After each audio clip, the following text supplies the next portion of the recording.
नमस्कार दोस्तों, जय जोहार। मैं कौशल तिवारी और बीनिया संझा में आपका स्वागत है।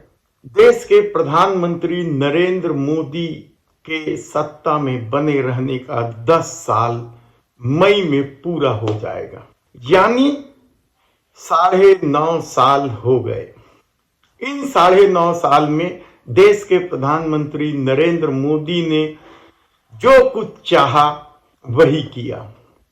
विपक्ष को कुचलने की बात हो, बदनाम करने की बात हो या फिर कानून पास करने का मामला हो, कृषि कानून से लेकर हाल में ही अपराध को लेकर पारित किए गए 3 कानून किस तरीके से अमली जामा पहनाया गया वह किसी से छिपा नहीं।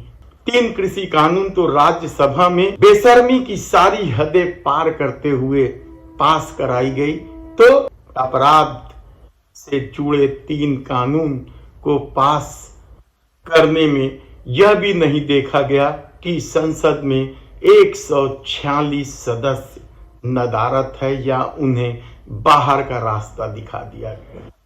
किस भ्रष्टाचारी के साथ गलबैयां करना है, बृजभूषण शरण सिंह जैसे अपराधियों को गले लगाना है, किसी की भी परवाह मोदी सत्ता ने नहीं की और धर्म का लबादा ओढ़कर जिस तरीके से अपनी छवि गढ़ी, कुशल प्रशासक की, सुशासन का और न जाने क्या क्या।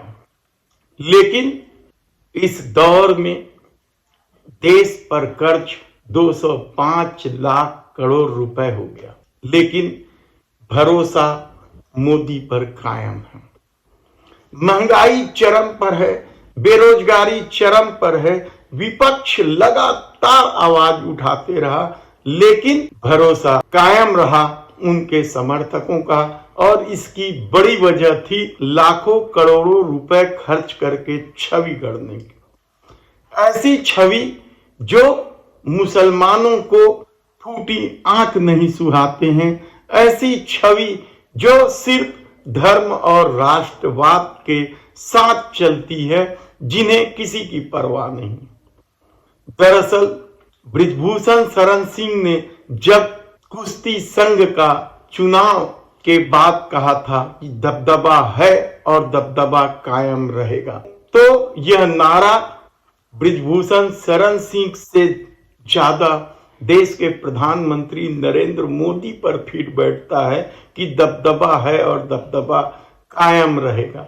भले ही उनके समर्थक यह नारा लगाते हो कि मोदी है तो मुमकिन है, लेकिन नारा तो यही होना चाहिए कि दबदबा है और दबदबा कायम रहेगा। लेकिन ऐसा नहीं है कि देश के प्रधानमंत्री नरेंद्र मोदी नहीं घबराए या नहीं डरे। वे 4 बड़े मामले का आज हम खुलासा करेंगे, जिनकी वजह से देश के प्रधानमंत्री नरेंद्र मोदी न केवल बुरी तरीके से घबरा गए थे, बल्कि कदम उठाने को तैयार हुए, क्योंकि इससे उनकी छवि बिगड़ रही थी। पहला कारण, हम शुरू करते हैं हाल में ही हुई घटनाक्रम। महिला पहलवानों में से एक साक्षी मलिक ने जब जूता टेबल पर रखकर संन्यास की घोषणा की और बजरंग पूनिया जब पद्मश्री लौटाने प्रधानमंत्री आवास दफ्तर की ओर कूच किए और पुलिस ने जब उन्हें रोका तो फुटपाथ पर ही पद्मश्री छोड़कर चले आए।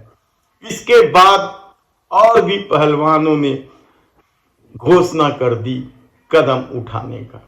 विनेश फोगाट ने तो यहां तक कह दिया कि क्या किसी मरने के रोने का इंतजार किया जा रहा है अभी।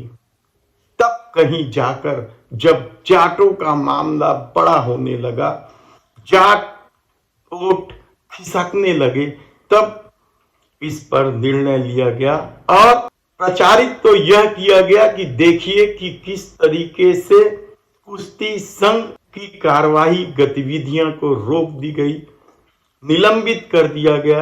लेकिन मामला कुछ और है।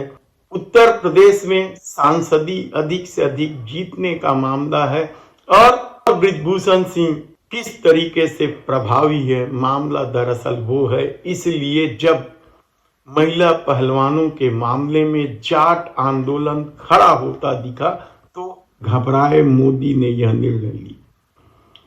और ऐसा नहीं है कि देश के प्रधानमंत्री नरेंद्र मोदी के कदम पहली बार पीछे हटे। याद कीजिए आप कि किस तरह से देश के प्रधानमंत्री नरेंद्र मोदी ने अपना दबदबा कायम किया है। उन्होंने तो भारत को गौरव दिलाने वाली महिला पहलवानों के छाती पर हाथ धरने वाले बृजभूषण सिंह को शरण देने में भी शर्मिंदगी महसूस नहीं की थी, तो उससे पहले किसान आंदोलन को जीप से कुचलने की कोशिश पर भी संरक्षक के रूप में खड़े रहे। अजित पवार को जेल भेजने का दावा करते हुए उन्हें उप मुख्यमंत्री बना दिया, तो हेमंत बिस्वा शर्मा से लेकर कितने ही भ्रष्टाचार आरोपी हैं जिन्हें गोद में बिठाया गया। लेकिन हम आज बात कर रहे हैं वे 4 बड़े कारणों का। पहला हमने आपको बताया महिला पहलवानों के मामले में, तो दूसरा कारण था किसान आंदोलन। 3 कृषि कानून राज्यसभा में किस तरीके से पारित किए और उसके बाद किसान आंदोलित हो गए।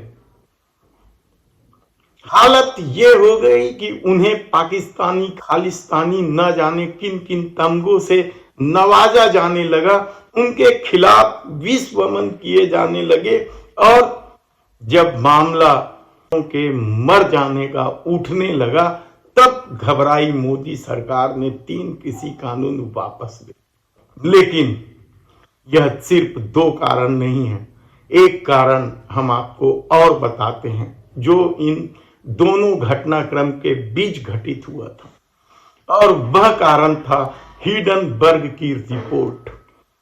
हिडनबर्ग की रिपोर्ट जब सामने आई और प्रधानमंत्री नरेंद्र मोदी पर सीधे प्रहार होने लगा।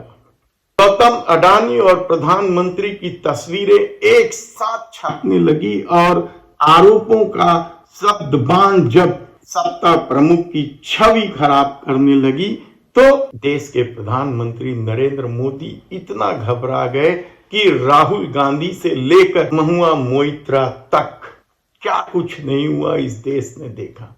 यानी आप समझ सकते हैं कि देश के प्रधानमंत्री नरेंद्र मोदी को अपनी छवि कितना प्यारा, छवि बिगड़ चुकी है, यह दावा आरएसएस के मुखपत्र में भी कर दिया गया था। हालांकि इस पर लिपापोती की कोशिश जरूर हुई लेकिन छवि वहां बिगड़ी थी और इससे घबराए देश के प्रधानमंत्री नरेंद्र मोदी ने किस तरीके से कदम उठाया, किस तरीके से कोई और खबरों को लेकर हिडनबर्ग की रिपोर्ट में अडानी को क्लीन चिट देने की खबरें तक छपवाई।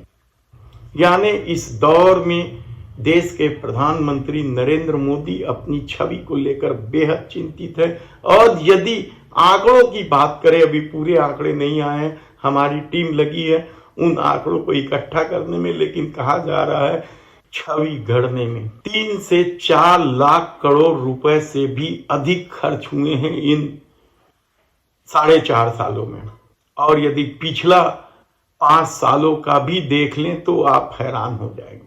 लगातार आतंकवादी घटनाएं घट रही है, जवान शहीद हो रहे हैं और अब तो सेना के अफसरों पर भी कार्रवाई की नौबत आ गई। प्रताड़ित करने को लेकर 3 लोगों की मौत हुई है लेकिन अडानी प्रेम जाने का नाम ही नहीं ले रहा है। और हालत ये है कि छत्तीसगढ़ में हसदेव को उजाड़ने का खेल शुरू हो गया।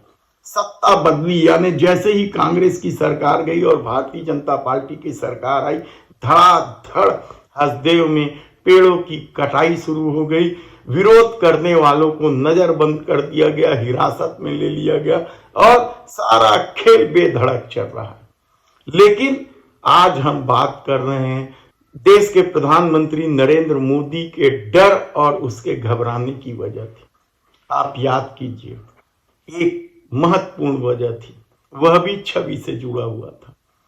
किसी ने 9 लाख का सूट दिया और देश के प्रधानमंत्री नरेंद्र मोदी उन्हें ठसक से पहने, और जब राहुल गांधी ने सूट बूट की सरकार का तोहमत लगाया तो वह सूट नीलाम कर दिया गया।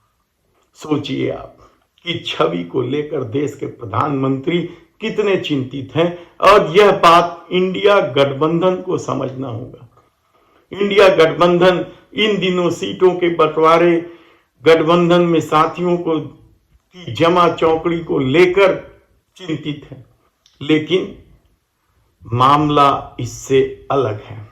यदि इसी तरह से इंडिया गठबंधन चलता रहा तो यकीन मानिए कि 2024 में देश के प्रधानमंत्री नरेंद्र मोदी को हराना बेहद मुश्किल है। ऐसे में देश के प्रधानमंत्री नरेंद्र मोदी की सत्ता 2024 में तभी जाएगी जब इन 4 मुद्दों जैसे मामले सामने आएंगे, और इंडिया गठबंधन को यही देखना है कि जो छवि गढ़ी गई है और जो छवि राम मंदिर के प्राण प्रतिष्ठा के बाद गढ़ी जाएगी, उससे वह कैसे निपटती है।